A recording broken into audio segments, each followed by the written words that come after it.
Adriano Souza, né, morador durante 30 anos ali do Parque Boa Esperança, na região do Iguatemi.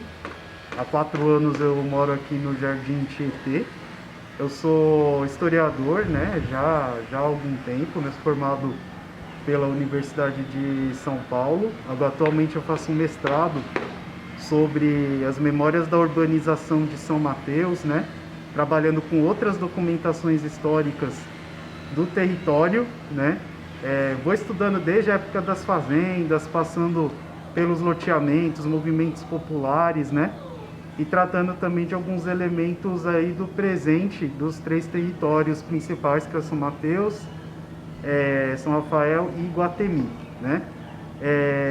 Eu também atuo no coletivo de Cultura e Memória CPDOC Guaianás, né, Centro de Pesquisa e Documentação Guaianás, e atua desde o Lajeado até São Mateus, pesquisando, promovendo rodas de conversa, debate, exposição, documentação, né, das memórias da classe trabalhadora dos 4 territórios principais desse mapa, né, que é o Lajeado, Guaianás, Cidade de Tiradentes e São Mateus. Faço também parte da Uneafro Brasil, né, que é um movimento popular, né, de educação para jovens negros e periféricos, né, atuando nos núcleos Rosa Parks, que fica em São Mateus, e no núcleo Hilda Martins de Souza Angela Davis, que fica na Fazenda da Juta. A história do território de São Mateus, ela é muito semelhante a de vários territórios periféricos da cidade de São Paulo, né?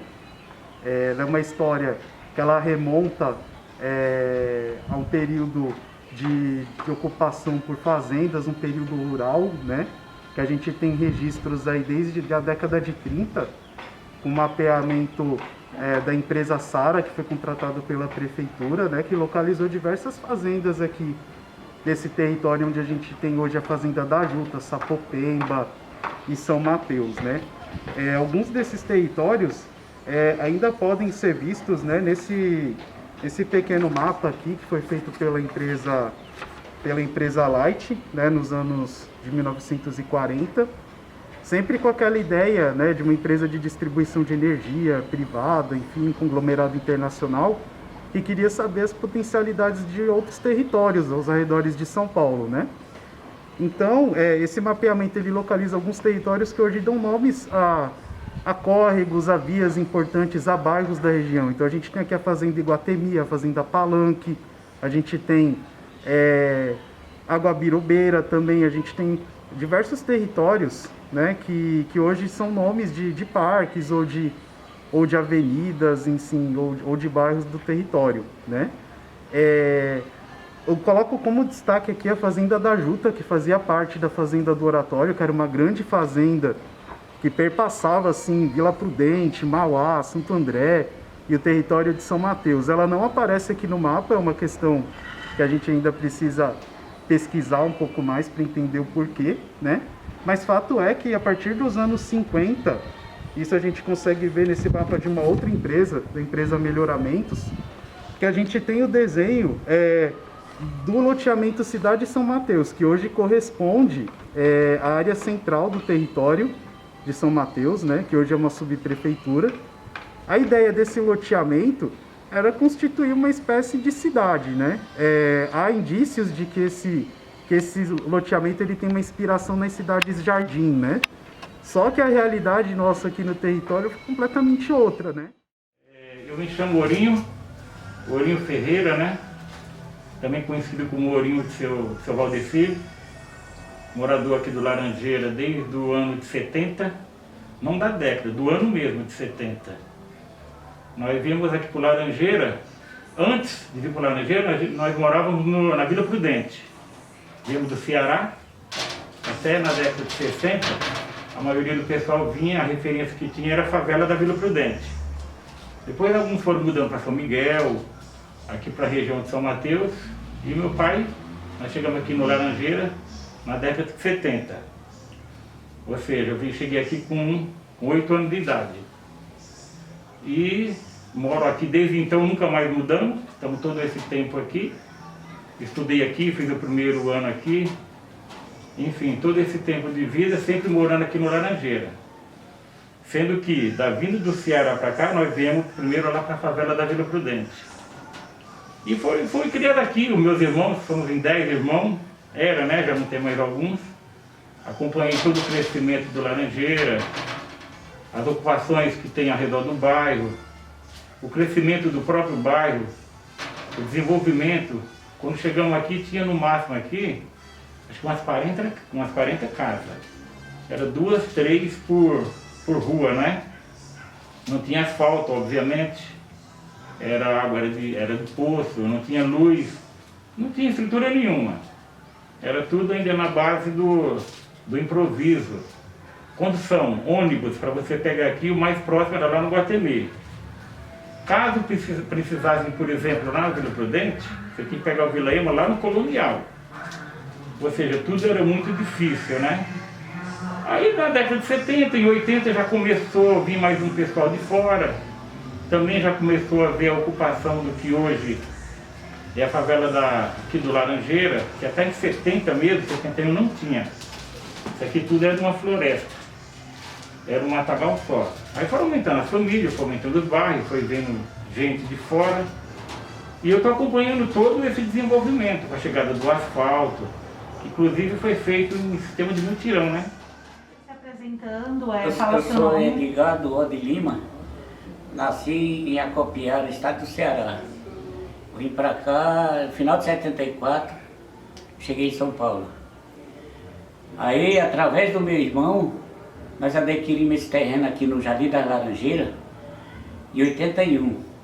Aí eu construí, em 82 eu mudei, no final de 82. Aí, aqui não tinha água, certo? Não tinha água na rua, era de poço.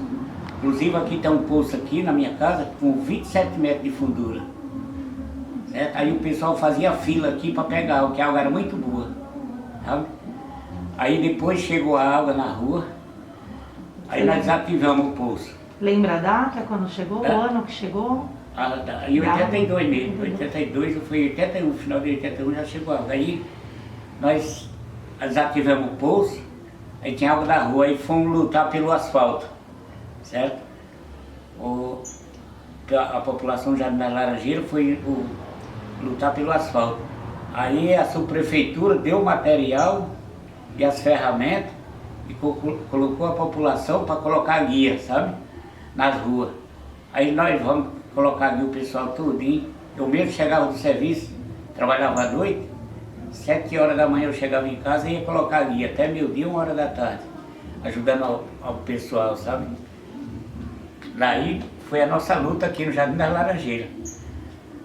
Estou aqui até hoje, graças a Deus, está muito bem. Como foi que vocês ficaram sabendo do terreno? O meu irmão passou numa imobiliária, a imobiliária Caravela, lá na 9 de julho, aí descobriu esse terreno aqui. Aí nós viemos olhar o terreno, aí gostamos do terreno, aí compramos nós dois. Era um lote de 10, aí nós dividimos 5 para cada um, 5 por 25. Estava aqui até hoje. Graças a Deus está muito bem. E quem que era o dono dessas terras? Aqui era seu Arthur Pereira, de todo o Laranjeira e todo. A gente teve dos anos 50 aos anos 70 uma ocupação difícil, a população que veio para cá, a população imigrante que veio trabalhar nas indústrias, principalmente nordestinos, mineiros, paranaenses, né?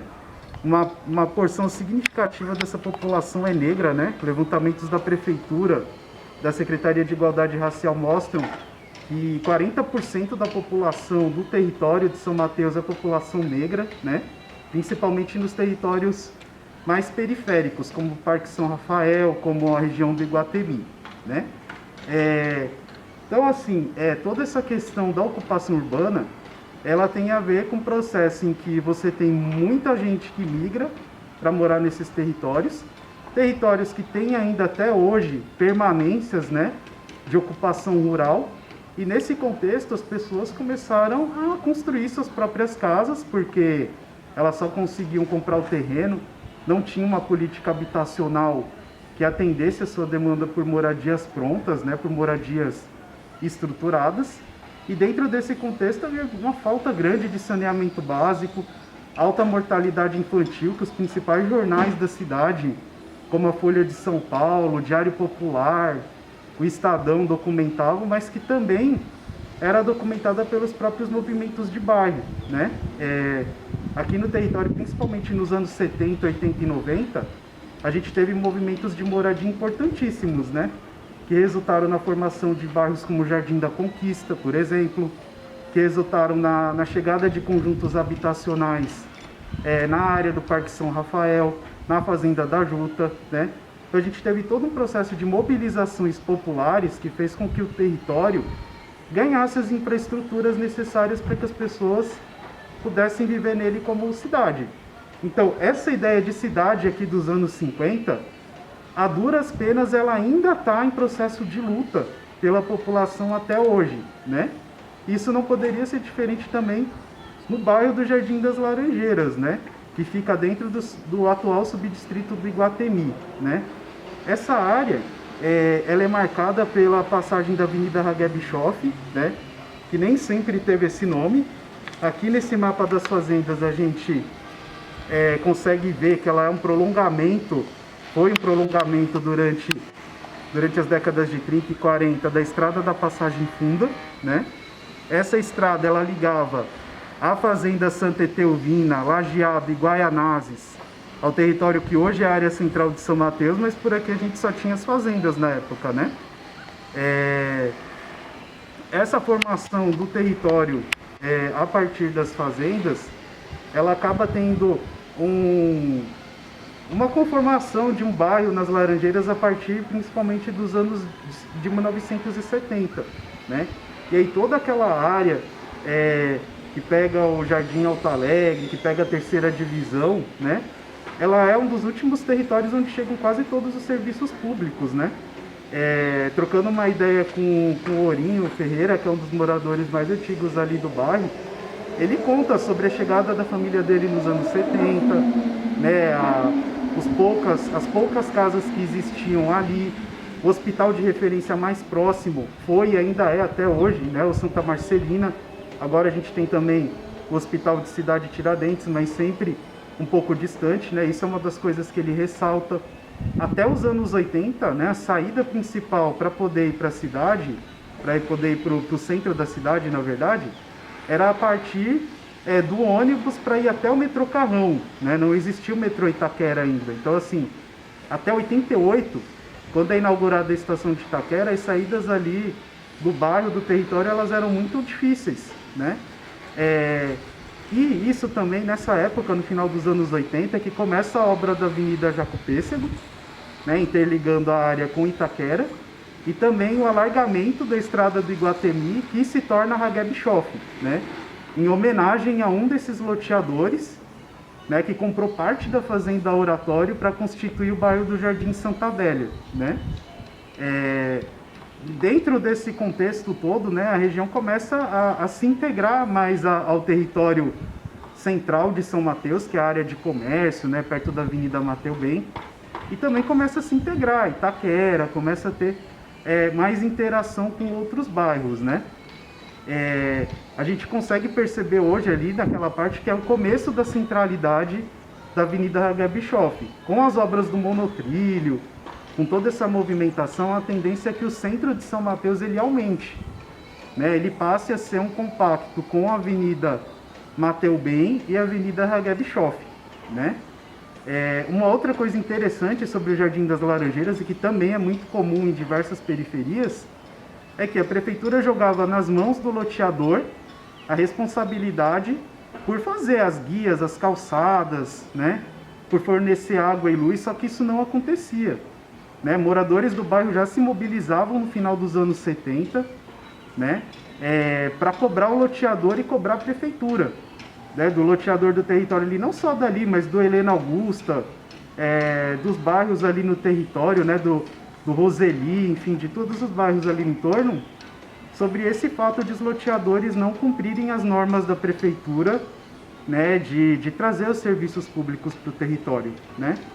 Então a gente tem essa história de uma ocupação urbana batalhada pelo próprio morador do território, né, trabalhador em sua essência, né, principalmente nordestino e negro, né, com essa tradição, né, de organização popular que dura até hoje. Agora, atualmente, a luta é para conseguir ter equipamentos de cultura, para ter uma casa de cultura no território, né? O principal equipamento cultural da região é o CEL Alto Alegre, mas a gente sabe que ele não dá conta da demanda, né? E a gente tem aí os compas, assim, por exemplo, do Sarau do Vale, que com as próprias mãos tem feito o trabalho de cultura e de fomento aos artistas da região, né? Acho que essa é uma das lutas mais importantes no território e nos próximos anos tentar pedir o aumento do IPTU, dos impostos que vem com toda essa questão das obras públicas. Em 70, houve já uma tentativa de, não sei se diminuiu essa ideia da prefeitura na época, era urbanizar a favela da Vila Prudente, ou tirar algumas famílias de lá, igual já tiraram daqui e mandaram lá para o Gonçalo, né? E trouxeram algumas famílias para cá. Existe aqui umas 10 casas, hoje foram construídas em outro formato, e foi a prefeitura que trouxe, mandou o pessoal para cá para diminuir a população lá da favela. E nessa daí nós viemos. O compadre do meu pai e um outro amigo conseguiu um lote aqui, meu pai não conseguiu. Nós viemos morar de aluguel num terreno de um desses que conseguiu essa casa, né? Então a informação que meu pai teve foi através de algumas mudanças de pessoas que moravam na Vila Prudente para cá, que a prefeitura trouxe para cá. Fez a localização, cedeu o terreno, o material para construir a casa, aí vieram algumas famílias da favela da Vila Prudente para cá. E foi nessa aqui que meu pai descobriu, através disso. Na verdade, quem direcionou a gente para cá, junto com outros moradores, foi a prefeitura da época, né? Está tentando diminuir a população lá da favela. A primeira mudança mesmo, assim, efetiva, que a gente percebeu foi o asfalto. E depois a água, e talvez muito próximo do outro, não sei qual seria o primeiro, a luz. Foi essa transformação que houve. E ao redor, o crescimento, como eu te falei, da favela. E depois lá, acho que em 82, não lembro o ano, a escola, que é a escola mais próxima aqui era da 3ª divisão, né? Rita Pinto de Araújo, lá na 3ª. Então, entre uma década e outra, não houve mudança nenhuma. Vamos supor, de 70 até 80, que é quando começou, logo após a abertura política, começou a ter candidatura à prefeitura do voto direto, aí começaram a vir fazer campanha aqui. Aí, de fato, o bairro foi crescendo, foi adquirindo algum benefício. No caso do asfalto, a luz e a água, né? Mas eu lembro que durante 70 e 80 não houve transformação nenhuma. Foi aumentando a família, foi chegando mais um pessoal, mas alguma coisa assim, bem objetiva, clara, que você diga, nossa, agora o bairro melhorou. Aliás, não tem até hoje, né? Aqui não tem nada, não tem uma praça, tem no mal e mal a escola e o campo aí, que por sinal está nessa questão de querer tomar do pessoal também, né? Depois, não existia Alto Alegre, não existia Recanto, não existia Limoeiro, era só Guatemi, não existia o Bandeirante aqui no meio, aquilo ali era tipo uma fazenda, uma chácara. Era Guatemi, Laranjeira e 3ª divisão. Aí depois é que surgiu primeiro o Alto Alegre, depois o Recanto, aí se estendeu lá para o Limoeiro. Mas isso aí tudo, acredito, assim, começou a crescer mais mesmo a partir de 84, 85. Antes não tinha, os bairros eram bem separados mesmo. Essas ocupações aqui do lado, bem mais recente, né? Mas antes os bairros já estão até regularizados, vieram bem depois do Laranjeira, no comecinho da década de 80. Eu acompanhei, inclusive, a formação, quando começou a lotear, porque o Alto Alegre, a origem dela me parece que foi de ocupação, mas pelo homem só. Pelo dono, né? Que agora eu esqueci o nome. Mas ele loteou. Os atuais moradores hoje que moram lá compraram, tem documento, tem tudo. Mas os outros bairros ao redor foi tudo de origem de ocupação irregular mesmo. Porque com a abertura política e a questão do voto, aqui algumas pessoas que já tinham mais uma noção da política não praticavam porque não podia, né? Vivia em tempo de ditadura, mas aí começou a haver uma organização.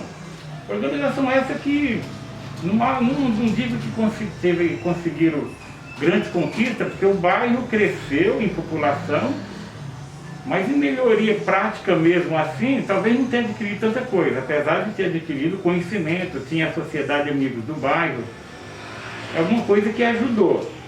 Mas de qualquer forma, aqui como todo fundão aqui da Zona Leste ainda está muito atrasado em algumas coisas, né? Mas a questão do voto direto, do conhecimento político, de algumas movimentações, inclusive partidária, com núcleos aqui dentro, ajudou uma organização, inclusive nessa Sociedade Amigos do Bairro, que as poucas conquistas que tiveram vieram daí. Porque antes disso, igual eu te falei, não tinha nada. Então, como houve a abertura política em 79, em 82 já houve a primeira eleição para governador, participou Lula, participou Jânio Quadros, Franco Montoro, até foi o Franco Montoro que ganhou. Aí você sabe, né, a questão do voto, houve aquela interesse do político em se apresentar em determinada região, que ele não ia, alguns nem podiam ir porque estavam exilados, no caso do Eduardo Jorge, entre outros, na formação do partido. E para cá chegou mais ou menos nessa época, entre 80 e 82, com a abertura política, as eleições. Aí já existia um pessoal, igual a dona Antonieta, o Alcides, eu já estava com 20 anos, 19 para 20 anos, já me envolvi, fui conhecendo e fui tomando mais ciência da política e, consequentemente, ver essas melhorias, no caso o asfalto, a luz e a água. Mas nessa questão teve a força da movimentação popular, mas é claro que com apoio da política, porque senão você sabe que não resolve, né? Tem que ter a questão do povo, mas o político tem que chegar e fazer, não, eu vou mandar. Então, um pouco de melhora que houve, depois da abertura política, foi por interesse do voto, algumas movimentações populares que houve, no caso da criação da Sociedade Amigos do Bairro, que trouxeram essa melhoria, a escola, o asfalto, a luz, e foi isso. Quando vinham essas construções, né, das instituições ou mesmo do asfalto, a população participava? Participava, principalmente do asfalto, que foi feito em mutirão. Também não foi feito assim, você veja, apesar do interesse político, e onde entra de fato a luta popular, porque os moradores fizeram as guias. A prefeitura não chegou já colocando, igual hoje fazem em ocupação ou em qualquer outro bairro, né? Nasceu tudo da luta do povo, pegava na enxada mesmo, fazia o concreto, trabalhava. Não pegaram já de mão beijada. Teve a questão da luta para chegar, e quando chegou também tiveram que ajudar, tiveram que fazer em forma de mutirão. Colocar a mão na massa. A mão na massa. Ou seja, inclusive foi pago, tinha um carnê. Você veja que é interessante esse assunto que você tocou, porque a gente pagou por um serviço que nós fizemos. É interessante você ver isso. É igual quando tem uma Coab, tem alguma construção de moradia, que é feita de mutirão. Você vai ajudar a fazer, você vai construir, você vai pagar. Então o asfalto foi pago. Me parece que hoje não é assim, né? Não sei, hoje em dia não sei mais como está. Mas o nosso foi pago e os moradores mesmo que fizeram. Só veio o material e óbvio que veio o pessoal da prefeitura, o engenheiro. Mas a gente vê, o pessoal teve que pôr mão na massa, além de ter que pagar posteriormente o carnezinho. Sim. E onde vocês estudavam na época? Lá na terceira divisão, no Rita Pinto de Araújo. Inclusive era uma aula, era uma sala só ou duas, que era da primeira à quinta série. A quarta, quando você passava para a quinta, tinha que ir lá para o Felício. E a molecada descia aí, todo mundo tranquilo, que também não era tanto, né, que o bairro ainda era pequeno. Mas você veja a distância que a gente tinha que andar perto, sem recurso nenhum mesmo. Sim, eu lembro desde o começo, ali era um campo. Inclusive tinha um barraco antes ou outro depois, era todo aquele espaço ali, era tudo aberto, era um campo de futebol. Depois que foram lá para trás. E construíram o Ozem, chamava Ozem na época, né? Inclusive através da dona Antonieta também. Eu não cheguei a frequentar o Ozem, mas minhas irmãs sim. Então foi uma das melhorias que houve. Porque além da escola, tem o Ozem, a criançada ia para lá, fazia um lanche, fazia o desenho. Mais ou menos a mesma atividade que tem hoje. Só que antes era a única que tinha, né? E o Ozem foi construído nessa parte que era chamada de ocupação, que é da favela, né? Da primeira construção que veio em benefício da população. Eu me lembro mais da escola, né, que foi a primeira, foi uma novidade, e o OSEM por incluir essa questão da inclusão, de ter os lanches, os meninos poderem comer alguma coisa. Porque inclusive o lanche, a merenda na escola antigamente era bem difícil também, muito pouco, né? E o OSEM ajudou bastante nessa questão aí. Foi quando teve essa questão da Sociedade Amigos do Bairro que começaram a fazer a cobrança. Lembrando que o que ajudou bastante, embora eu acho que o posto veio 5 anos depois, 86, não lembro bem, foi também pela questão da abertura política, né? Da cobrança, do voto direto, que trouxe interesse, inclusive, dos políticos. Embora algumas coisas aqui no Laranjeira, por exemplo, a escola, foi feito pelo pessoal ligado ao PT e o posto pelo pessoal ligado à saúde. O Eduardo Jorge, o Roberto Gouveia, enfim, mas nasceu sim da movimentação popular. O pessoal questionando, impedindo, aquela coisa toda, a luta, né? Com abaixo-assinado. Não veio por acaso. Meu nome é Cristina Custódio de Alcântara, sou filha de Antonieta de Souza Alcântara. A gente morava no Parque Boa Esperança, na rua Jesuíno de Monte Santo. E meu pai era sócio com uma outra pessoa com um terreno. E meu pai pagava a parte dele, ele pagava para esse sócio. E esse sócio não concluía nunca o pagamento. E meu pai não sabia. Num determinado dia a gente fomos despejados. E como havia uma amiga da Antonieta morando aqui, da minha mãe, morando aqui no Laranjeira, a minha mãe pensou em vir para cá. Aí a gente viemos do Boa Esperança para cá de a pé, só com a roupa do corpo, porque todos os nossos pertences levaram para o depósito da prefeitura. E meu pai chegou aqui, meu pai pegou e comprou um barraquinho, 2x4, que dentro desse barraco cabia poucas coisas, era fogão de lenha, uma cama de pau que ele fez, porque inclusive minha mãe estava grávida da minha irmã caçula, que hoje ela se encontra com 43 anos. E aí ela achou um absurdo, né? Porque pagavam luz por seu Nivaldo. E um dia que acabou a luz, foram até esse seu Nivaldo para perguntar o porquê acabou a luz. Ele falou que não queria nem saber, que não estava nem aí. Aí foi onde que a minha mãe achou um absurdo. E olha, todo mundo tem o direito de ter seu poste, de ter seu relógio e ter sua luz própria, sua água, tudo próprio. A minha mãe ficou indignada com tudo isso. Então foi onde ela começou a fazer comissão de 10 pessoas, 15 pessoas, e ir na porta da prefeitura reivindicar os postes, e na porta da prefeitura reivindicar a luz, asfalto também, que não tinha, era tudo lama, era uma calamidade, que ônibus também não tinha. Tinha que ir até o Iguatemi de a pé, e muitas das vezes tinha que ir até o Colonial, pegar um ônibus amarelinho. Na época era o tal de Poeirinha. E assim ela achou que... E foi dando certo.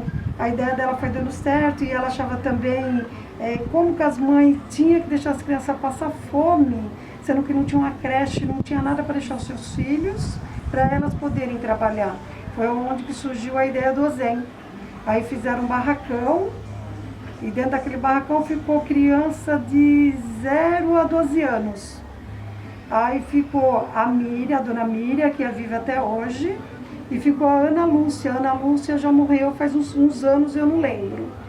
Mas elas fizeram isso, e a prefeitura deu um curso para elas de pajem de graça, para elas poderem cuidar dos filhos dessas moradoras, enquanto elas iam trabalhar, né? Aí ficou, depois não deu certo por causa das merendas, que tinha criança na porta. Na hora da merenda as crianças ficavam na porta olhando, e ela não achava justo. As crianças estão passando fome ali e dividiam a merenda pelas 3. Então muitas das vezes ela falava, olha, na minha casa não tem nada, mas pode pegar minha parte da merenda e dar para essas crianças. Foi onde que saiu já os desentendimentos. E terminaram, acabou fechando. Aí foi aonde... Isso foi em que ano? Você lembra? Foi em 73, 74. que inclusive ela ganhou essa minha irmã caçula dentro do Azen. Ela ganhou lá, essa minha irmã, porque não deu tempo, enquanto nós fomos chamar o carro para levar ela, ela pegou e teve... Nós chegamos com o carro, o neném já tinha nascido. E aí foi fechado o Azen. Mas aí teve... Aí atrás disso, ela conseguiu ônibus para as criançadas ir conhecer o zoológico, o Parque do Carmo, que as criançadas não conheciam, as criançadas daqui. Parque da Água Branca. Aí também teve... cursos, né, na época da Mobral. Ela conseguiu Mobral para o pessoal e ela também não sabia ler. Ela aprendeu a ler se matriculando nesse Mobral. Foi onde que ela conseguiu assinar o nome dela. Eu sei que a menina hoje tem 49 anos. Foi no dia que vieram tirar a favela, 6 horas da manhã. A mãe dessa menina estava grávida, da Luíse. É a Cida, ela era muito conhecida aqui, já morreu, a Cida do Tio Tonho. Então aí ela foi atrás, ela saiu do jeito que ela estava de camisola, ela não olhou para trás, ela só viu o caminhão da prefeitura amarrando o cabo de aço no barraco e mandando a família sair. Ela achou aquilo um absurdo, como que vai fazer isso? Porque ela já tinha tido uma perda de um terreno. Agora ela falou, de novo? Não, de novo não. Aí ela pegou, foi atrás, eu sei que ela saiu, mas... Saiu, na hora que ela voltou com o padre, ela voltou com a assistente social, voltou com os americanos, que ela tinha conhecido esses americanos aí, um casal de americanos. Tinha contato com ele umas 2, 3 vezes, através do padre Hugo. Aí ela pegou, foi lá na casa do padre Hugo, contou a situação para o padre Hugo que estava acontecendo. Aí eu sei que eles vieram todos equipados. Vieram com polícia, vieram com viatura da ambulância, vieram com repórter, a Rede Globo, a Rede Record, e graças a Deus até hoje não tiraram ninguém. Tirou sim, que estava em área de risco, levaram para suas casas, ali na Rua Novo. Tem uma parte do pessoal daqui que ainda mora lá, aí construíram as casas lá, estão lá, e assim se formou a história da Antonieta. E depois que a Antonieta faleceu, aí colocaram o nome dela na escola. A escola foi assim, construíram a escola, daí eles queriam pôr o nome de um deputado, Eduardo não sei das quantas. Aí eu esqueci o nome. Era um amigo dela que tinha a sociedade, ele era presidente da Sociedade Amigo dos Bairros, o Alcides. O Alcides, sim, ele era bem atuante também, né? Aí o Alcides que brigou, porque falou, a gente não conhece esse deputado nunca, a gente não conhece ele, quanto mais ele fazer alguma coisa aqui para nós. Então não é mais do que justo colocar o nome da Antonieta. Daí foi onde mais teve briga para colocar o nome dela lá. Aí foi onde que pegaram e colocaram o nome da Antonieta lá. Então, eu chamo Maria das Dores, né? Mas ninguém aqui me conhece por esse nome. É Nena para todo mundo. Eu nasci em Curitiba, Paraná, mas vim para cá criança. Aí viemos para o Laranjeiras, tinha acho que uns 8, 9 anos. Aí aqui foi iniciando, né? E como eu sempre fui meio danada assim, sempre procurei estar ajudando os outros por conta do meu pai ser indígena, né? Que é uma cultura de que sempre está procurando ajudar. E assim foi iniciando Laranjeiras, o bairro Laranjeiras. E não tinha, quando a gente veio pra cá, na verdade, não tinha água, não tinha luz, não tinha asfalto. O ônibus pegava lá no Iguatemi, que era o antigo Vila Ema, que tinha lá. E a favela, a gente foi os quartos moradores, né? Mas só que assim, tinha uma diferença, não tinha luz, não tinha água, tinha até uma mina ali que agora contaminaram, que a gente pegava água, depois eu casei, tive os meninos, lavava fralda, tudo, pegava água lá para lavar fralda, que aquele tempo era fralda de pano, né? Mas tinha uma coisa muito boa quando nós éramos crianças aqui. Brincava-se muito, nós trabalhava, eu fazia carreto, né? Que sempre fui danada mesmo. Eu fazia carreto nas feiras, coisa que hoje em dia não existe. E mas só que a gente brincava muito de pega-pega, esconde-esconde, carrinho em rolemã, né? Então era assim, hoje a diferença é que as crianças não brincam, não conhecem.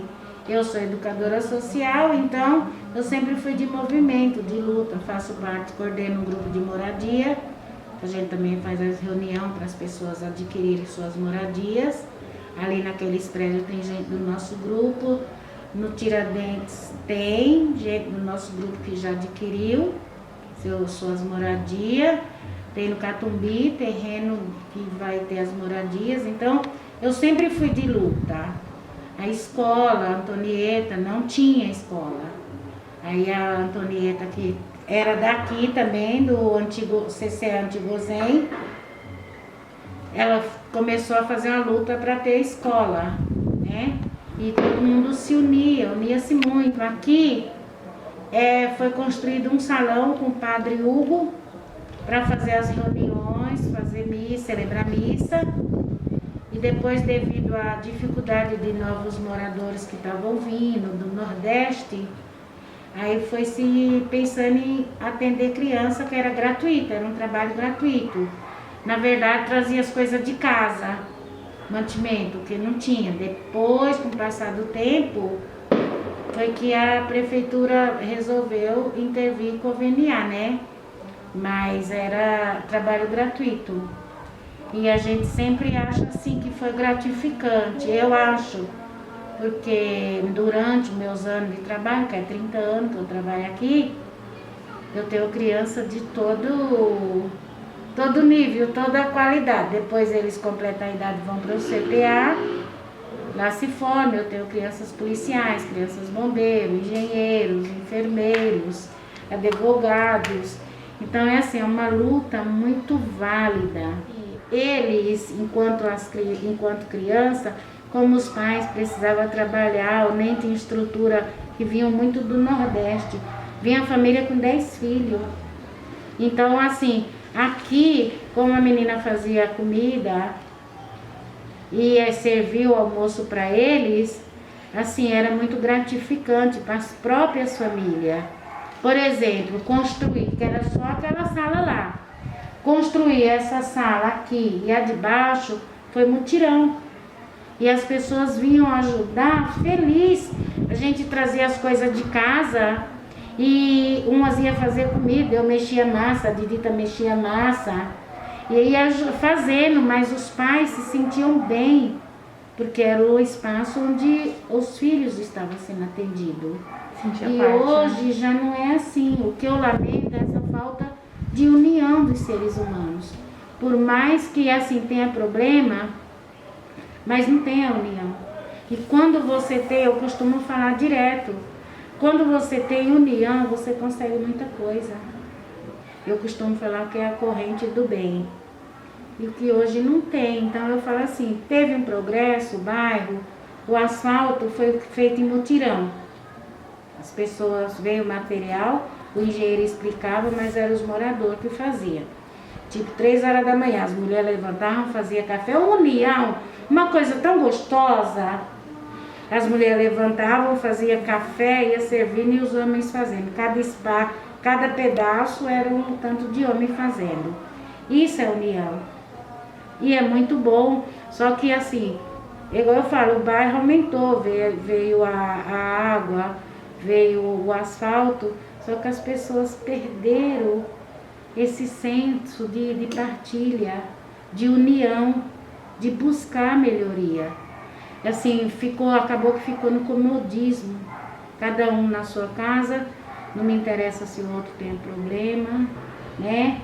Perdeu-se esse senso de união, de luta. Se você está precisando de uma coisa, se unir para ajudar. Se você busca, igual nós estamos lutando para vir a UPA para ir, né? Você sabe, né? E é assim, as pessoas falam, tanto faz. Tinha muito, e também tinha uma coisa assim, ó. O exemplo, o posto, quando foi para iniciar. A gente queria que iniciava aí, e uma multidão para a prefeitura. E alugava-se um ônibus, ficava assim de gente. E hoje você chama e não vai ninguém. Com toda a facilidade ainda de locomoção. Infelizmente, as pessoas só sabem reclamar. de não ter isso, não ter aquilo, mas não tem o senso de luta. A escola foi construída veio material, mas a multidão, as pessoas iniciaram com acompanhamento dos engenheiros, né, das pessoas qualificadas. E para lavar a escola finais de semana, era nós, as mães, as moçaiadas, para pintar também, eram as pessoas. Aí tinha sempre aquele negócio, fazia o almoço, fazia o café de manhã, o almoço, e tudo acaba virando uma festa. É porque as pessoas perderam, porque se as pessoas voltassem a essa luta, ia ver como é gostoso você lutar. Tem vezes que eu falo para minha amiga assim, porque a gente sempre, uma coisa vai puxando outra. Então, como a gente é de movimento, aí sempre acaba que eu ponho você lá no movimento. Aí eu falo pra minha amiga, gente, por que nós pega tanta coisa? Nós somos tão sem vergonha. Eu falo pra ela. Mas aí eu falo assim, se fosse pra gente parar, não ficava eu mesmo. Se é pra mim ficar parada, eu não consigo. Você me fez lembrar do Sérgio Vaz, né? Que ele tem uma parte de uma poesia que ele fala assim, lutar ao lado das pessoas que a gente ama, deixar a luta muito mais suave, muito, né? Teve o MOVA, iniciou o MOVA. Mas você lembra o ano? Não. Não, né? Mas depois o MOVA passou para um outro espaço. Certo. Porque na verdade já tinha preconceito demais. Muitas pessoas do bairro tinham medo de vir, porque falava que era favela e era perigoso. Na verdade não era, né? Mas as pessoas tinham esse preconceito igual tem hoje, né? Quando construiu a igreja, os filhos nossos estudaram no salão da igreja divina ali. E ali fazia o primeiro ano, o segundo não, ano? Não, fazia o prezinho. Só o prezinho, Só né? o prezinho. Aí estava iniciando a escola lá, aí automaticamente eles passavam para lá. Né? Mas assim, do meu tempo, eu estudei lá na terceira. Não no Rita, que é ali. O Carmelita? É o Carmelita? Carmelita. Então, a última escola que tem lá no final, tem o batalhão policial, tem a escola em frente, era aquela lá. Sim. A gente estudou lá. Aqui o ZEM, né? O antigo ZEM CCA tem há quanto tempo? 44 anos. 40. Olha o que eu fazia, carrinho de rolemã para brincar na rua. Tinha vez que eu não podia nem ficar brigando com o Luca agora, né? Um dia meu pai olhando falou assim, quem fala? Olha o que eu fazia. Ficava no carrinho de rolemã, sempre tinha um garoto atrás, nós passávamos por baixo do carro. Deitados no carro. Nossa, que perigo, meu Deus. Eu que inventava, menina, essas passagens. Adrenalina, Velozes e Furiosos no rolemã. Tinha gente aqui que assim... Outro dia minha mãe ficou com raiva, porque ela veio, né? E eu subi na rua e tem uma moradora lá em cima, que é do tempo de quando eu era menina, que deve ter uns 150 anos.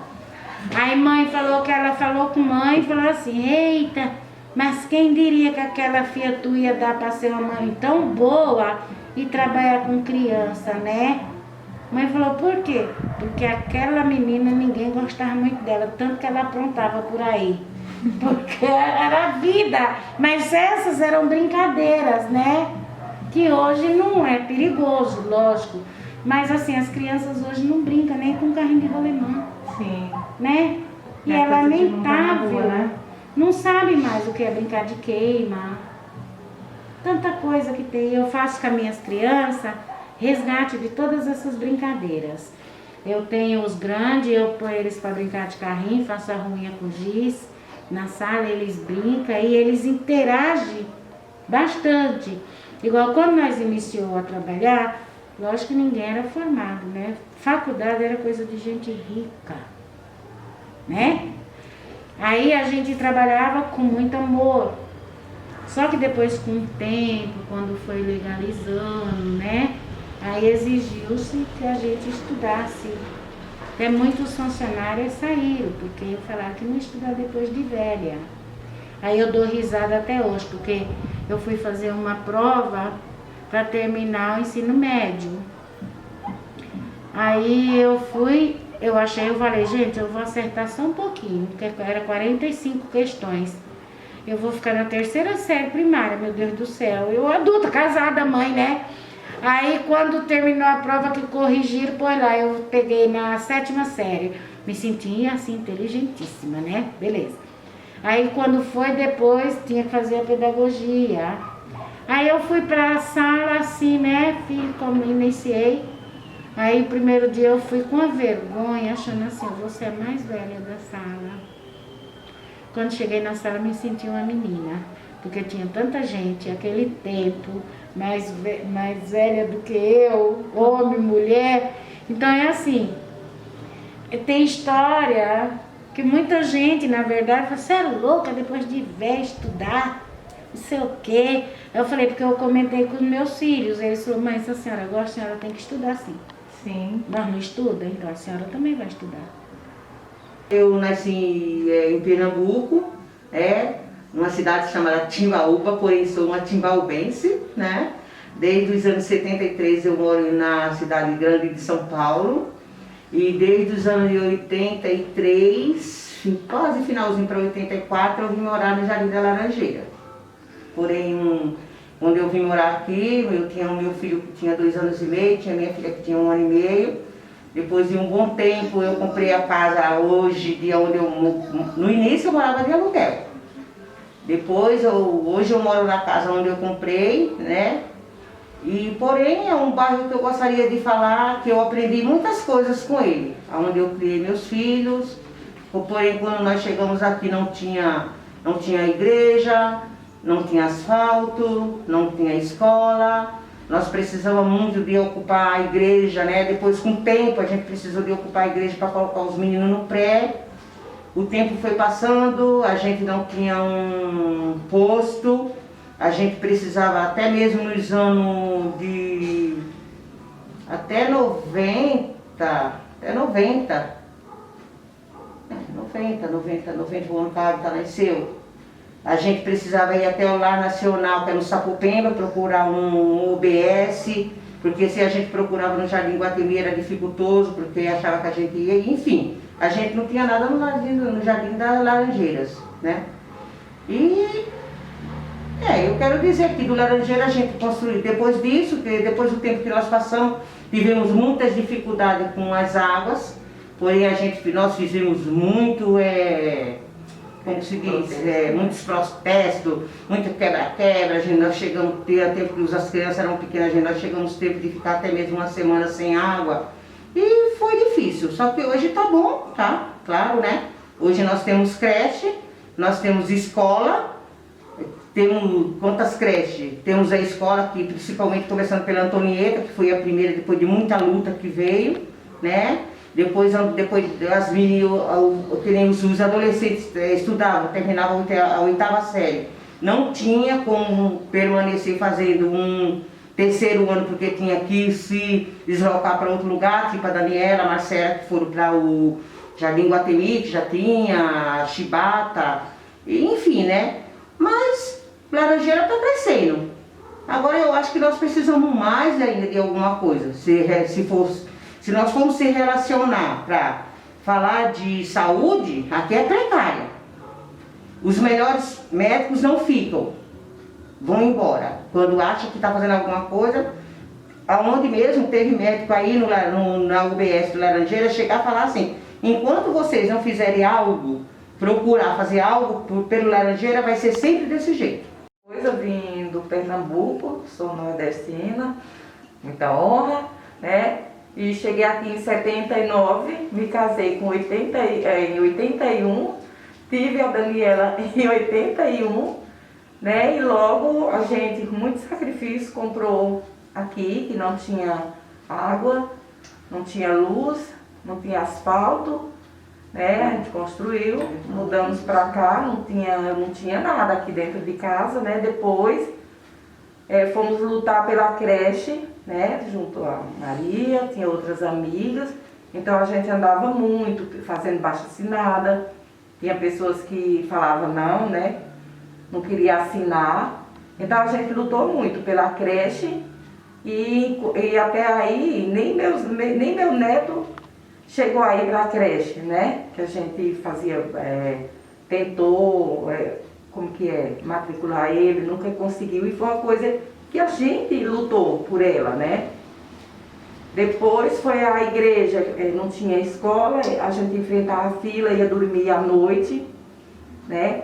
Revezava, um ia, outro ia, para conseguir uma vaga para eles fazer o pré na igreja, né? E depois também a água, né? Que a gente não tinha, se juntava todo mundo, ia lá embaixo, ia fazer umas, como que fala? Manifestações, né? Aí também do posto de saúde, como ela já falou também, a gente sofreu muito, às vezes saía daqui. Hoje eu acho que tá bom, Laranjeira, né? E aí tem a questão também da locomoção, né? O transporte, como que era? Era um ônibus só, né? Também. Que acho que era até o Parque Dom Pedro. Isso, que... Então você pegava ele, era só ele. Quando você conseguia pegar, até a gente estava comentando ontem, né? Tem aquelas peruas, que eram umas peruas velhas.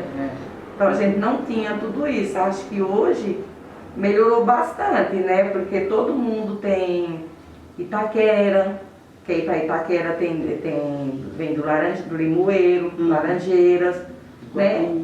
Então acho que melhorou bastante. Agora nos anos 84 foi quando a gente veio para cá, a situação era precária mesmo, né? E se nós quiséssemos ir, vamos supor, se locomover para Santo André ou São Caetano, nós teríamos que ir até o Iguatemi de a pé, pegar o São Caetano que fazia o retorno ali, a gente descia e procurava uma outra condução para ter acesso a isso. Senão, a gente teria que pegar um tal de um carrão, que era a aviação, que saía do Limoeiro e ia direto para o Parque Dom Pedro. A gente teria que fazer esse processo.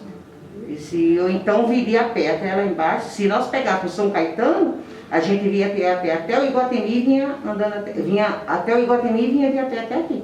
Se quiser chegar aqui. Esse era o procedimento. E só tinha uma condução que se chamava terceira divisão. O ônibus vinha terceira, não era nem Limoeiro, ele vinha terceira divisão. Então todo mundo dependia dele. Tinha uma linha só de ônibus, né, que chamava Carrão. E depois apelidaram de pau velho do Carrão, que quebrava de 2 em 2 quilômetros. Saía da terceira divisão para o Carrão, só até o Carrão. E caso fosse para o lado da Vila Ema, a princípio tinha que pegar lá no Colonial. Depois veio o ônibus que fazia a linha de Santo André, mas era muito difícil, não tinha... Era raro. Inclusive, naquele tempo, embora não tivesse essa população, os ônibus já andavam lotados. Porque em média era 1 por hora. Aí quando quebrava, você imagina a bagunça. Ninguém tinha carro. Acho que carro aqui no bairro não tinha, ninguém tinha. Só alguns moradores mais antigos antes do Iguatemi. O meio de transporte muito ruim. Aí sim dava para perceber, porque embora seja acostumado a andar a pé, o pessoal que ia trabalhar, todos trabalhavam longe, não tinha, por exemplo, loja nem fábrica em São Mateus. Todo mundo trabalhava de fato, trabalhava longe. E a condição era muito ruim. De um modo geral, pode falar que não existia, né? Não pode nem, embora hoje também não seja grande coisa, comparar com hoje. Era péssimo. Não tinha assalto, né? Para chegar até o ponto de ônibus, para chegar limpo, você tinha que pôr um saco no teu pé, 2 sacos. E tomar cuidado para não escorregar, porque você estava livrando o pé, mas se você caísse, você sujar toda a roupa. Era lotado, lotado, lotado. E eu pendurado na porta, o pessoal trabalhando. Aí na hora que chegasse até lá o ponto, tinha mais um processo, tirar esse saco do pé, para ninguém ver que era humilhante isso, né? Tem misericórdia. Falar do começo... Das violências Ai, que existia, né? menina, muito... E assaltos, né? Assalto, morte. Nossa. Do meu tio, que foi assassinado lá naquela época. Então, não, mas naquele tempo atrás, no ano de 80, eu tenho um cunhado que ele já foi morto ali no Jardim Iguatemi. Era o Aristeu, filho da Dona Alice. Porém, hoje não é existente, né? Então, isso foi no ano de 80 que ele foi morto lá. E até hoje, depois disso, é até difícil contar ou imaginar quantas mortes, nem se referindo a assalto. Eu acho quantas e quantas mortes já teve aqui, da gente ver até mesmo saber que encontrou 3 corpos aqui embaixo, hoje em dia, onde é o Bandeirante, enterrado. E mais, de ter as meninas, minha filha com as amigas dela, onde estavam vindo com pizza na mão, chegava 3, 4 com armas na mão, corre, e eram amigos. Eram amigos que elas conheciam de todos os dias. E foi assim. A violência hoje, eu acredito que diante do que nós passamos, vamos supor, há 20 anos atrás, hoje eu acredito que dá pra gente enfrentar. Hoje dá pra gente enfrentar, porque teve mesmo um tempo da gente não vamos na padaria 8 horas da noite, porque não dá pra ir mais. Quantas mortes aconteceu aqui? Nas esquinas, na frente aqui da minha casa. Com a casa da Margarida aqui, na frente. A gente vê vindo e matando. Depois ficamos sabendo que era um rapaz conhecido, que foi morto por causa de um botijão de gás, assim que segundo os que falavam, né? Então, aqui na esquina outra morte, ali mais morte, ali mais outro que foi queimado.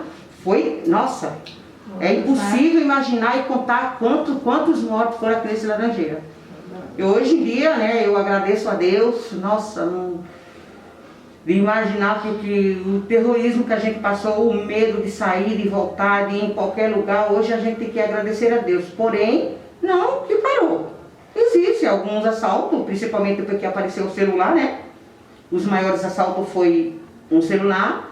Outro tempo também muito assalto com os cobradores, graças a Deus, depois que surgiu, que pediam um bilhete único, que achavam que depois de sair, realmente, parou muito assalto dentro dos ônibus. Né? Quantos motoristas que foram mortos? Quantos cobradores? Não tem gente que tem noção de quantos.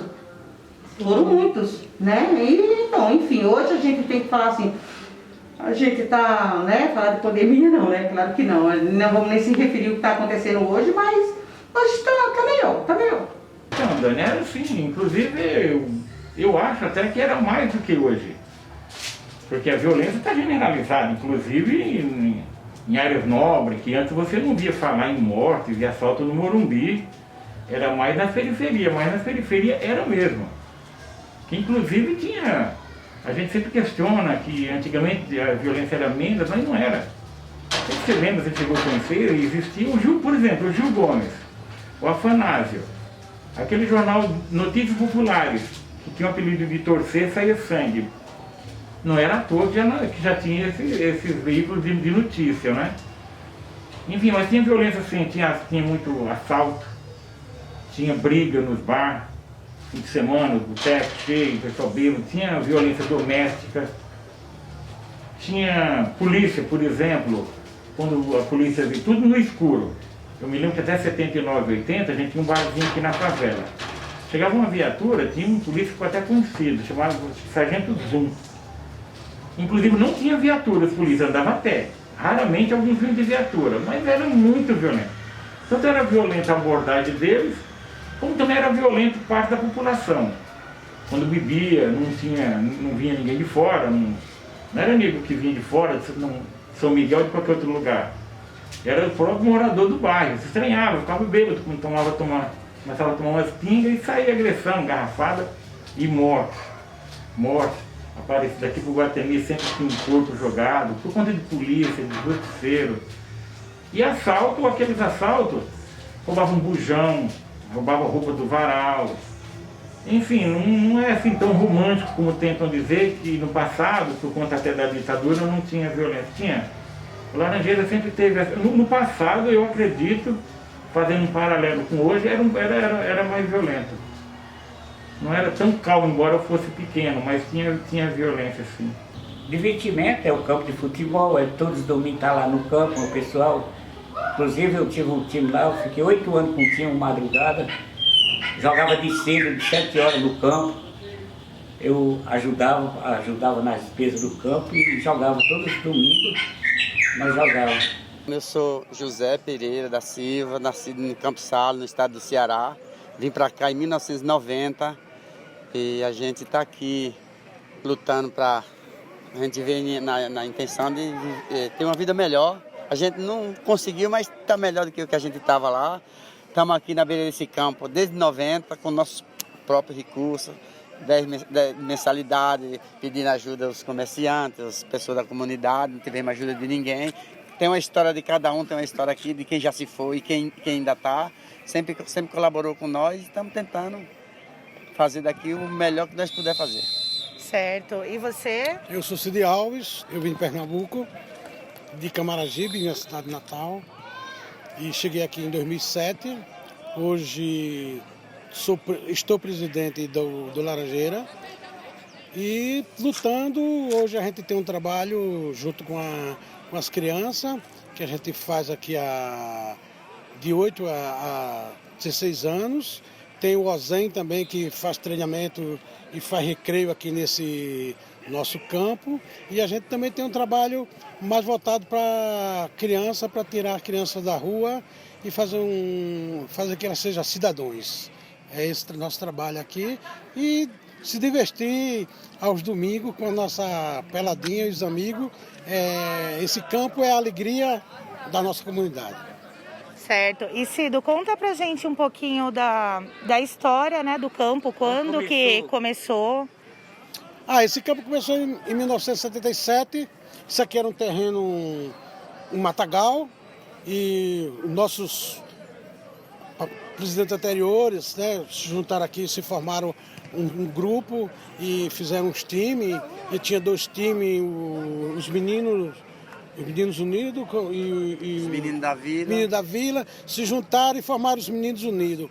E foram passando de presidente para presidente, conseguiram a máquina, passaram, fizeram o campo. Depois veio o presidente Carlinho, que conseguiu, que o palmeirense fazia parte da diretoria com o Carlinho, conseguiu cercar todo o campo. E a gente está dando essa continuidade. Só que hoje a gente não tem ajuda financeira de governantes nenhum. É com o nosso próprio recurso, nós indo buscar de outro, de um amigo, dos vizinhos, dos nossos atletas aqui, e a gente vai lutando e vai levando a vida assim, para ver se a gente... O nosso objetivo é formar aqui agora, hoje, é formar cidadão. Bacana, show de bola. E você consegue falar um pouquinho pra gente dos presidentes que passaram aqui, né? Quem fez parte dessa história? Na minha época foi Pescuma, depois de Pescuma veio Renguinha, falecido, depois de Renguinha veio KGB, Tadeu, Carlinho, a Nega, que é filha do antigo presidente Pescuma, hoje é o Cid. O que eu conheci foi esses. E como que vocês fazem para escolher esse presidente, né? Essa pessoa que vai estar presidente? É assim, nós escolhemos aqueles caras mais estruturados, de melhores cabeças, com a ajuda de nós todos. Para nós, por exemplo, nós colocamos o Carlinho, 4 anos, aí sentamos, conversamos, se ele pode continuar, o Carlinho continuou. Aí eu não quero mais ser, vamos procurar outra pessoa, a gente procura aqueles pessoal mais de cabeça mais preparada para seguir o projeto e nós ajuda por fora. E assim vem resistindo, assim, né? Nosso objetivo é só isso, ter isso aqui. Isso aqui é o nosso recurso da comunidade. Sem isso aqui, né, nossa comunidade, para nós, acabou. É isso aí, onde acontece a reunião, né, no fim de semana para diversão. No final de semana, nós tem de melhor aqui na comunidade é esse campo aqui. Se tirar de nós, acabou com nossas alegrias, nossa festa, que é só isso aqui. E me fala assim um pouquinho, um de vocês dois, de repente, como que é visto, né, o time Meninos Unidos do Laranjeira, se ele participa de alguns campeonatos aí reconhecidos? O Unidos do Laranjeira sempre participou da Copa Kaiser, que era a Copa melhor que tinha na Várzea, aí acabou, não recorda-se do ano que acabou, você recorda? 3 anos que acabou-se a Copa Casa, o Laranjeira sempre participou, nunca deixou participar, porque sempre se classificava para participar, que tinha a classificação, tinha que, na Copa Casa, você tinha que ter uma pontuação para participar da próxima Copa Casa, mesmo que você não fosse classificado, mas tem que ter uma pontuação. E o Laranjeira nunca deixou de participar. De participar. Bacana. E surgiram outros times, assim, aqui dentro do campo do Laranjeiras, né? Além do Meninos? Surgiu sim, mas não que é a entidade Laranjeira. Assim, por exemplo, pessoas que corriam com a gente, viviam com a gente, aí por motivo banal, não quis mais participar com nós, formaram outros times, mas com outros nomes, mas não fazia parte da entidade Laranjeira. Mas pessoal, a entidade Laranjeira são 4, 5 times, né, Cid? Hoje são 5 times, mais a molecada. Mais a criançada. Quais são os times que fazem parte do Laranjeiras? Nós faz parte os veteranos que já pararam, aí tem o horário das 7 da manhã às 8h30, depois vem o Master, aí depois vem o veterano mais tarde, e a criançada no sábado. E ao sábado também a gente tem o famoso cinquentão, né? Que agora foi formado há uns 2 anos atrás, um cinquentão que também joga no sábado. Mas na comunidade tem também alguns times que participam aqui, tem um horário que a gente cedeu para eles participarem, para não criar problema nenhum com a comunidade, que é o Conexão Favela, que é da própria favela aqui nossa. Eles criaram um timezinho, botaram o nome Conexão Favela, e a gente cedeu um horário para eles terem a oportunidade também de participar. Tem o Vasquinho também, que é de outra comunidade, mas é próximo à nossa aqui também, que tem um horário para brincar aqui no nosso campo. E aos sábados também tem outras agremiações da própria comunidade que participa também. Tem agora a gente tem o Favela mesmo, tem um time, formaram um time para jogar dia de sábado Favela, esse está participando dia de sábado. E tem o Estrela também, que é da comunidade, também joga dia de sábado, e assim a gente vai dando espaço também para todo mundo participar, que eu acho que é o certo mesmo, todos participarem.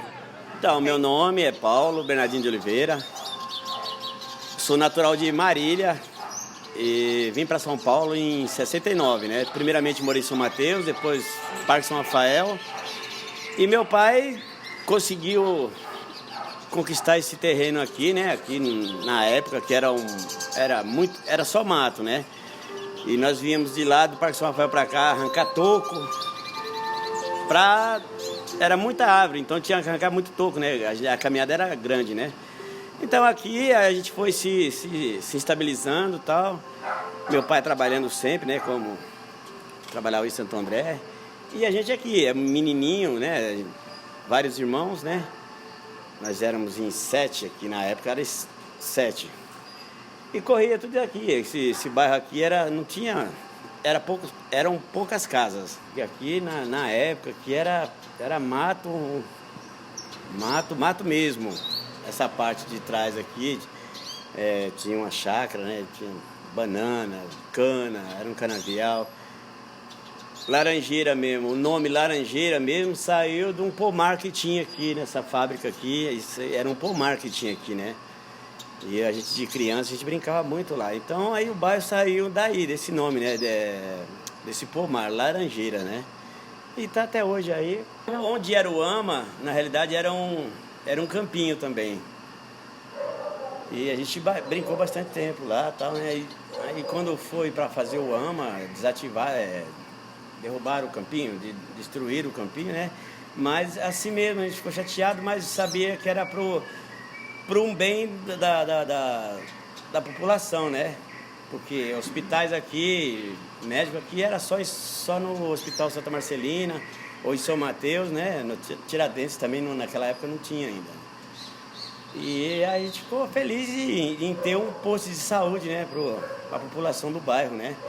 Quanto à escola também, só que a escola ficou mal posicionada, porque não tinha espaço para construir uma escola aqui, né, no bairro. Então ficou afastada lá. Eu não cheguei a estudar porque já foi um pouquinho mais para frente, né? Mas meus filhos foram educados ali e só tenho a agradecer, né? Os professores da escola ali, diretores. Meus filhos hoje são formados, assim, são instruídos, né? Já são casados. E agora os netos vão estudar lá, né? Então a mudança, assim, foi uma...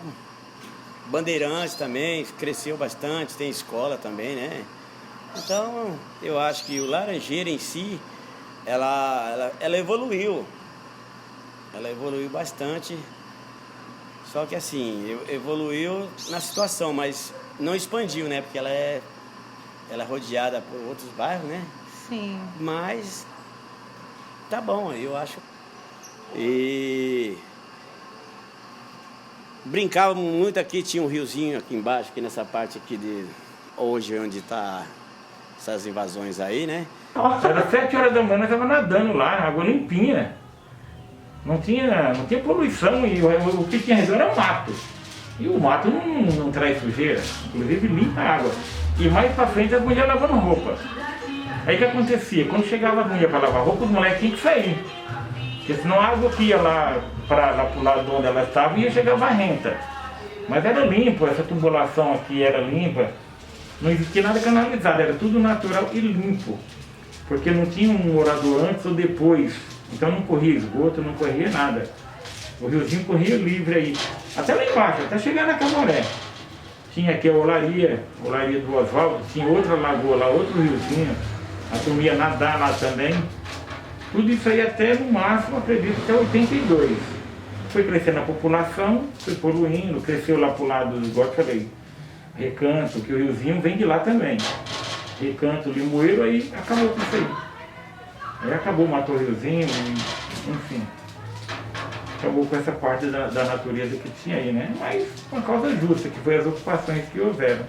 Então, como eu estava falando do riozinho, água limpa, molecada tomava banho, nadava, as mulheres lavavam roupa, a água tem que ser limpa, né? Aí quando chegou a primeira fábrica de metal do Celso Detílio, né?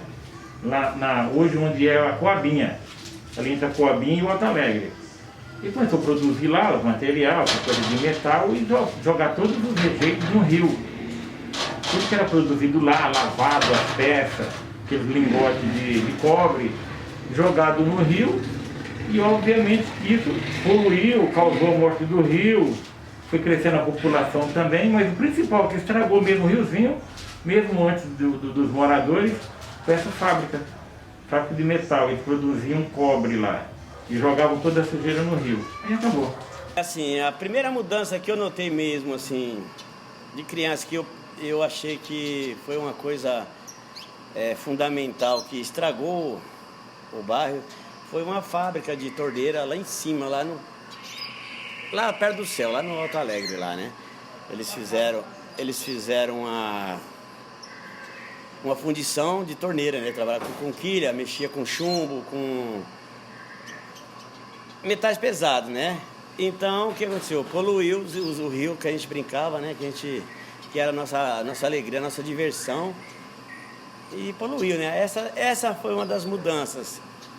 E também, assim, acabou a nossa brincadeira, né? De criança. Aí partimos para o outro lado. Nós montamos um campinho. Não lá em cima no morro tinha um campinho, depois passamos para cá, para perto aqui, né? Fizemos durou muitos anos esse campinho aqui, nesse terreno aqui, né? Então o pessoal, quando começou a comprar os terrenos aqui, muitas dos meus amigos, inclusive eu até chorei também, porque acabou a nossa brincadeira, a nossa diversão, né? As ruas aqui não eram asfaltadas ainda, veio bem depois, de 72 para cá. Então a gente aproveitou bastante. A minha meninice aqui eu aproveitei muito.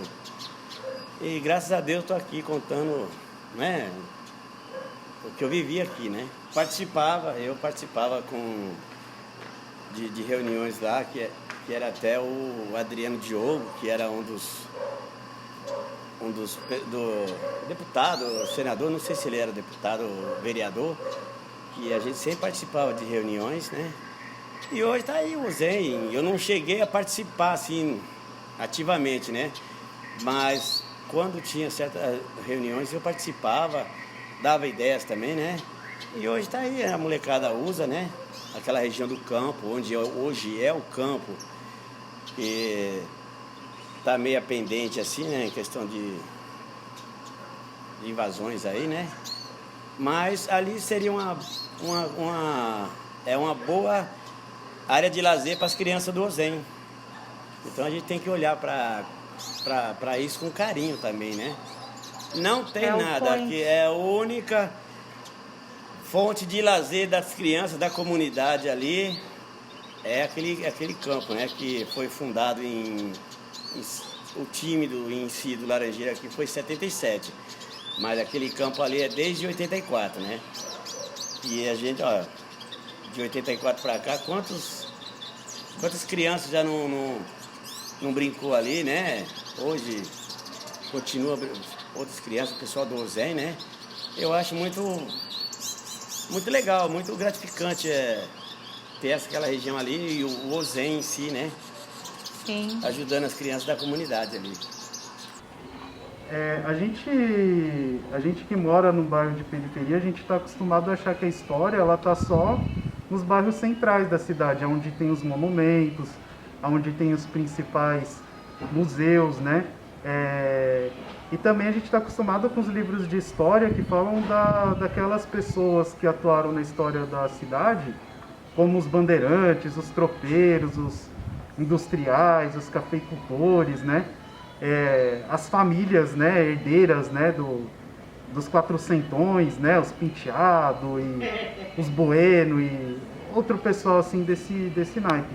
Só que a gente que mora na periferia, a gente tem que ter consciência que a nossa moradia foi a gente que construiu, cada guia, cada rede de esgoto, de água, o asfalto, o posto de saúde, ele foi feito por movimentos organizados, né? Na maioria das vezes, liderados por mulheres, né? Também que eram aquelas que ficavam mais no território, no dia a dia, né? Lidando com o cuidado de saúde do filho, com a falta de escola, né?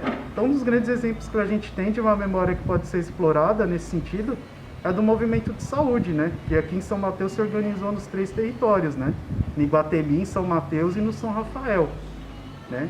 Essa é uma das memórias, a memória do cotidiano, né?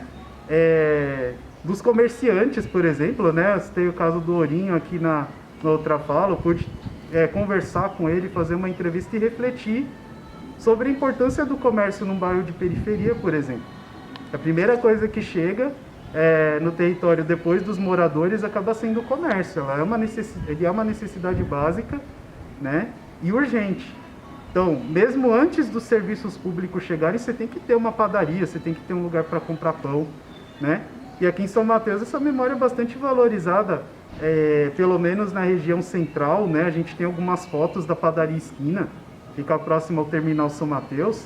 Deveria ter uma plaquinha de memória, ser um patrimônio histórico, por exemplo, do território, porque os moradores reconhecem ela como tal nas redes sociais, né? As principais redes sociais de São Mateus. Mas também a gente ter esse resgate das memórias, né? Que eu acho que esse projeto aqui ele é muito importante nesse sentido de poder ouvir os moradores, poder trazer e até a gente conseguir localizar alguns espaços do bairro que a gente não entende como espaços importantes, né? Como espaços que os moradores dividiram, se articularam ali para poder ter um uso comum, né? Então eu acho que é isso, a gente tem que ter cada vez mais projetos de memória, né, no território para ouvir os moradores, mas também para identificar os lugares, os objetos, né?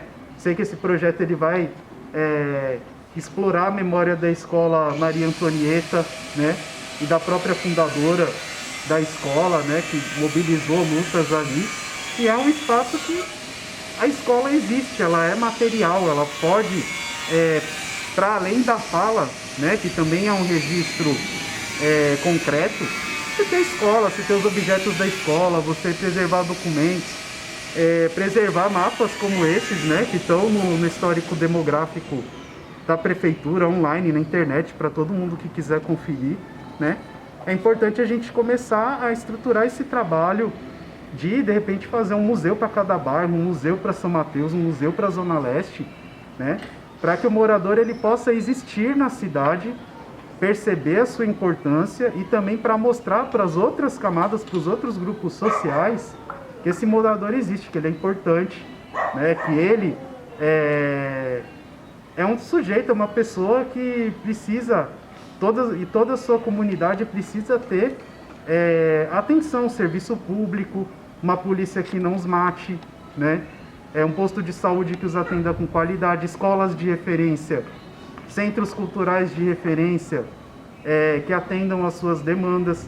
Assim, a gente falar sobre memória e sobre território é reafirmar a humanidade das pessoas que moram nas periferias. Infelizmente elas são desprezadas, apagadas, silenciadas e suas demandas pouco atendidas, porque para o centro de poder elas são consideradas como se não existissem, né? Então eu acho que a gente tem que valorizar e reforçar esse papel da memória, da documentação histórica e da preservação das nossas memórias em espaços de museu e de memória. O Laranjeiras era para ele ser sim, mais autêntico, ter mais coisas, mais benfeitorias, porque o posto de saúde foi uma luta intensa. Hoje ainda estamos lutando para vir a UPA para ir, é uma luta. As creches vieram conveniadas, luta também, mas deveríamos ter a casa lotérica, ter um banco mais próximo, que não tem. Mas eu continuo afirmando que eu lamento é a inversão de valores. As pessoas hoje não brincar mais, não conversar, nem se cumprimentar. Eu costumo falar que abraço e beijo é de grátis e causa um efeito enorme. E, infelizmente as pessoas não veem. Ontem mesmo eu estava conversando com os meninos, que eu falo são rapazes e moças, lá onde eu estava, que antes, no Natal, a gente esperava ansiosos o Natal. Por quê? Podia ser uma coisa simples, um bolo de fubá, qualquer coisa. As mães faziam e depois vinha um bando na casa, comia, depois ia para outra casa, a gente passava direto andando para lá e para cá, comendo, dando risada, se cumprimentando. E hoje já não é assim.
Sou morador do Jardim das Laranjeiras já há 40 anos.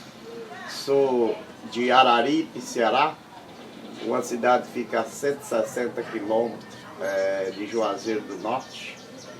Regressei para cá, achei o bairro, nessa época o bairro aqui não tinha asfalto, não tinha água, né? Só luz. Então a dificuldade era muito grande, a condução era péssima, onde tínhamos os ônibus faziam ponto final no Jardim Iguatemi, onde do Jardim Iguatemi a gente vinha para cá, para Laranjeira, a pé. Aí depois apareceu aí peruas de lotações, onde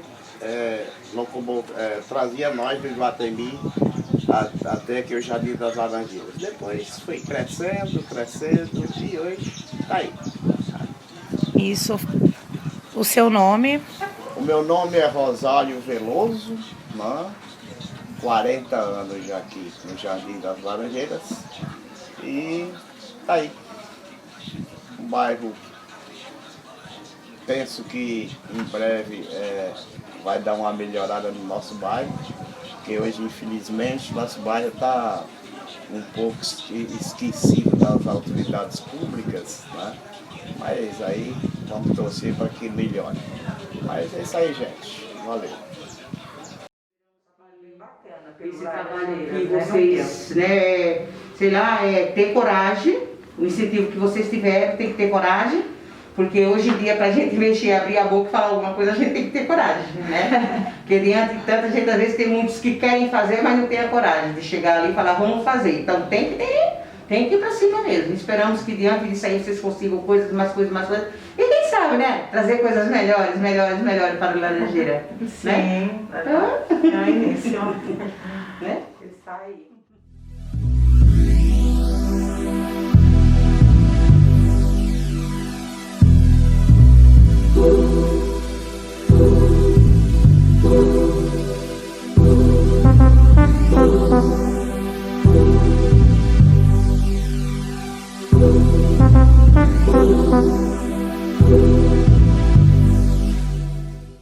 So fast, forget the past. Laranjeira, Zona Leste. Não tô aqui pra fazer média com moleque. Oh, so fast, forget the past. Laranjeira, Zona Leste. Não tô aqui pra fazer média com moleque. Sem top com suas rimas, deve ser King Def Jam. Eu já matei seus rappers favoritos. Peste, se liga na track boom bap. Minha meta cresce e sim vai desce. Escutando 3 tipos de rap. Ah, moleque, não tô aqui pra fazer média. Segura suas rédeas, segura sua brisa na banca, não paga de comédia.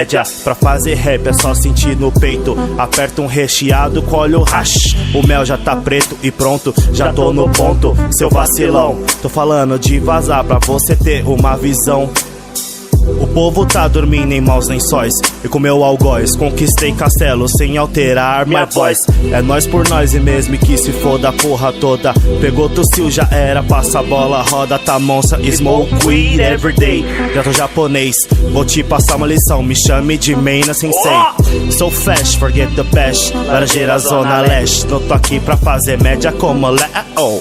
So fast, forget the past. Laranjeira, Zona Leste. Não tô aqui pra fazer média com moleque.